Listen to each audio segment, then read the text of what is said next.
you have an entire population of people, like a large portion of the population of Canada that was very kind of upset about their situation. They've lost their jobs in other contexts. They can't leave if they don't like it, so on and so forth. This resulted in, what started as the trucker protests. They started driving across the country. In the dead of winter, might I add, like negative 30 degrees Celsius weather through most of the country. And it was the largest protest in Canadian history. So you had people lining overpasses, cross country, standing on the side of the highway, waving flags. And for me, the thing that struck me is Canadians are a pretty compliant bunch. I just said we're like one of the most vaccinated populations on the globe. For Canada to be the nation where it finally broke, where people said, listen, like this is pushing me too far, was pretty wild to see. For me, I thought that we were the country that just kind of rolls over and says whatever. So like for me, that was a positive thing. I think at any time it goes too far in one end of the spectrum or the other, there needs to be that pushback. So I was happy to see that, but I was also a little disheartened to see as things progressed, a large portion of the population basically dismissed any of the grievances of the protesters and categorized them with broad strokes. They were labeled as racists, as science deniers, as like just insane people that want to overthrow the government. And don't get me wrong, if you have the largest protest in a country's history, there's going to be all kinds of people involved in that, right? Like it's massive. But I think it's unfair, just as it would be unfair to categorize other protests that recently happened over the past couple of years by what the worst of the worst did, right? Like I'll just say it, like if you're a progressive and you're going to say that the Black Lives Matter movement, for instance, should not be painted exclusively by the looting and the destruction of public property that happened, then I'm going to go ahead and say that a group of people that simply wanted bodily autonomy shouldn't be categorized by the one guy that showed up in a crowd with a Nazi flag. Yeah. I mean, don't get me wrong, that guy's a piece of shit. But when you see the coverage on the news, especially in Canada, like it was maddening because I knew Caribou on the ground. He's sending me videos of what's happening, and I'm literally seeing bouncy castles, families like singing in a circle. So the guy with the flag, though, yeah, was he holding the flag, claiming himself to be a Nazi, or was he using that to accuse the Trudeau government of being Nazis? Because that's how I saw it. That's how I saw it, and that's it was not how it was played on the news. Oh no, I know that on the news, but you said he's a piece of shit. Yeah, but my understanding was that he was using that to say you're Nazis. He's either a piece of shit or he's an idiot. Yeah. Because that's obviously not how it's going to be perceived. But like, so there, another example, there was some dude that had a Confederate flag down there and he was walking through the crowd. So they show that all over the news. What they don't show, which I saw the video of, is as soon as he starts walking through, all of the protesters go up to him and they're like, hey man, what the fuck are you doing here? Yeah. Get out of here. None of that was on the news. But those are the clips that were just played in perpetuity afterwards. There's another instance where there was some guy that went into an apartment complex and like lit a bag on fire and just like left it and walked out. And that was like tied to the protest. It was totally unrelated. It was never like rescinded or anything. There were all these instances. Canadian news, how independent of the government is it? Do you have anything like CBC is fully bankrolled by the government. Is it basically like the BBC? Yes. Right. Okay. Yeah, I would just always like to pull this up. BBC's not banked by the government. It's yes and banked no. by the public. Yes, it is. It's different though. Legislated. I think you have to delineate the difference. But it's legislated by the government that we have to pay for it. Yes, but it's not funded directly by the government. Okay, so it's not fun. Yes, I understand your point, but the point is there's no opt-out apart from not having TV, and the government legislate that we have it. I'm not anti-BBC. I'm just wondering what is the connection. Yeah, so CBC Thanks, O'Day. gets direct, if I'm not mistaken, like they get to the tune of like $1 billion a year, something like that. Direct from the government. That either like through taxes or whatever the mechanism is, if the government wasn't there, they would not receive that money. So Do you think did they not have an advertising model because of that? they still take ads and everything. Because the BBC only takes ads on international dissemination of content. They don't. There's no advertising in the UK on the BBC. It's just there's straight up still, TV. You go on CBC. There's still ads. Were they the only one? Were they the ones mainly reporting, say, on this flag, or was everyone doing the same? Yeah, it went everywhere. We get like CTV, Global. Those are kind of some of the major other news networks, but it's more or less you get similar flavors of the same coverage. But yeah, I just feel that it wasn't.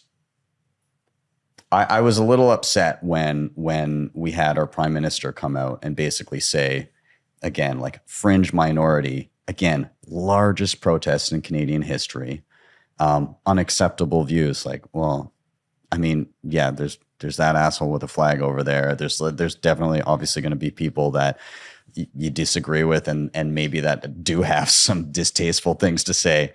But you can't dismiss the largest protest in Canadian history as simply that. There's something more there that a large portion of the population actually are concerned about and want to see a change around.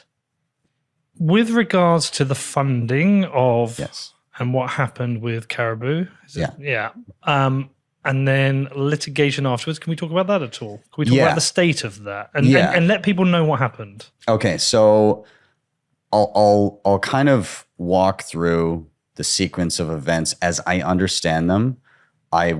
It's been a ways now. So, this was back February, March. So, I mean, I remember a little. So if I can fill any gaps, there'll be some things that are fuzzy. The sequence of events may be a little, out of order, but I'll do my best. Let's start with the GoFundMe. Yeah. So GoFundMe goes up. They raise a ton of money, like millions. Yeah, millions. Like if I'm not mistaken, maybe like $10 million, something like that.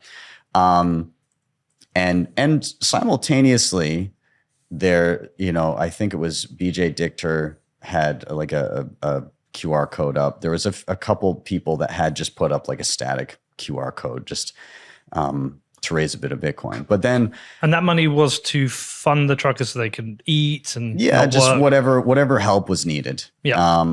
And so a ton of money is being raised, and then a lot of Bitcoiners again lean towards, or at least there were a number of Bitcoiners that lean towards, again, the idea of body autonomy, being able to make your own choices, not being coerced into that kind of stuff. So people started saying, oh, we should, raise some Bitcoin for this. Maybe we can accept Lightning donations. So I was asked. Was that after GoFundMe closed down? No, not yet. Oh, okay. No. So, yes. So this was part of the I guess what informed the initial setup here. So the thought was, okay, well, they've raised a ton of money through this method, but we can probably raise a little bit of Bitcoin here too. Sure. So I was asked, hey, is there any way that we can set up a page today to accept Lightning payments? And this is very early on. This is, I can't recall at exactly what point, but I think pre them even getting to Ottawa, the truckers, I mean. And so my thought was, at the time, there was, some people weren't a fan of what was going on, but, it was large and, people were paying attention, but there was no thought of where it was going to go at this point. So I thought we're probably going to maybe raise a few $1,000 and that this is going to remain legal because protesting is a legal thing in Canada. Silly me. And a fundamental pillar of democracy. Yes. So with those now wrong assumptions, I unfortunately, and I'm going to own this right now, I'm going to say I made major, major mistakes in setting up that page. which still haunt me now. I still look at that and go, why the fuck would I have, like, I assumed it was going to be small and legal, but like, I will say it's always best to start with best practices. So what were the mistakes I made? Well, I set up this page that would be able to accept both on-chain and Lightning payments. I set it up this way using something called Tallycoin, which was an easy way to connect your Lightning node to just like an online page and set up a little fundraiser. Is that like that? It's almost like a Bitcoin Patreon. Yes. Yeah. Yeah, something like that. Yeah, you can set up a cause, accept donations. And it's all non-custodial. So it goes directly into a Bitcoin wallet if it's on chain, or directly to a Lightning node that you yourself manage. And so I set up this page, and one of the problems with the way Tallycoin functioned at the time was that it does generate a new address for each fundraiser that you create, but it does not generate a new address for each donor. So it's a single static address that everyone was donating to. Problem number one. What happened at that point, as time went on, we started getting some decent donations. And then the government, through threats and whatever, basically shut down the GoFundMe, and we're trying to confiscate the funds. Nonetheless, like, everything that went to GoFundMe was frozen. There was a time where they were saying, oh, we're just going to take the money and donate it to other causes. And then there were threats of lawsuits, and that didn't happen. And then eventually they had to, like, actually, if I'm not mistaken, return the money, or like part of the money, to the original donors. I'm not sure of the exact state, but nonetheless, the money did not get where it was intended to go. So then GiveSendGo steps up and says, we're not going to freeze your money. We're not going to do any of that. We will let you accept it. And so already, yes, this is coming in to fill the void, but people are starting to go, Bitcoin seems like a better idea, because you can't stop those transactions from happening. So things start to snowball. They start going quicker, and I'm getting a little panicked. Now, at the same time, we've done a multi-sig setup. So anybody listening that's unfamiliar, picture like a digital vault that requires multiple keys to unlock. And the thought behind that was, well, we just don't want the coins in a single location where, a mistake could be made, or somebody could get the single private key and take the money. We wanted to spread that out. We also had publicly identifiable Bitcoiners, basically as key holders, because reputation. Yeah, reputation. There's the don't trust, verify ethos of Bitcoiners. Well, who the hell am I giving money to? If it's people that are actually putting their reputation on the line, that are publicly seen, there's someone to point to. So yeah, we had a multi-sig going with, I don't need to like list everybody here. Everybody that's watching will be familiar with who the multi-sig holders were, but we had that set up. We then see the GiveSendGo. They didn't freeze the funds, but as soon as the organizers went to withdraw funds, the second it hit a Canadian bank, it got frozen. So more millions. Transaction or the account? The account, and the money landed in the account, and then it was frozen. So millions of dollars again.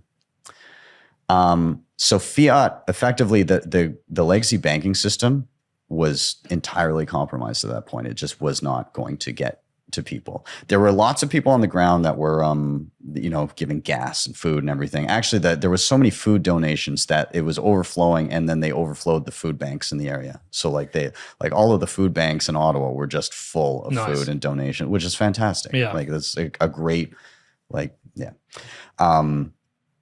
So at this point, it was very clear to everyone that Bitcoin was really the only thing where the money was successfully going through. So, but still a target, and now a test. And then we ended up raising, again, with my initial, the initial goal on the page, it's laughable now, is 10 million sats.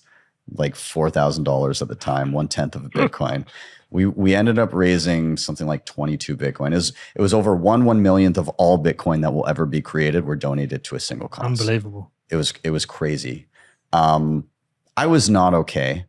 I was not. I was so stressed, and like part of it was I'm thinking I'm gonna lose friends. I don't know, and then the Emergencies Act hit, which effectively, like we all didn't know what was happening, what the implications of this were. Like, I still don't fully understand what the rules of the game were, because it just seemed like they were just doing whatever. Canadians were getting bank accounts frozen. Mine never did, but BJ and Caribou did.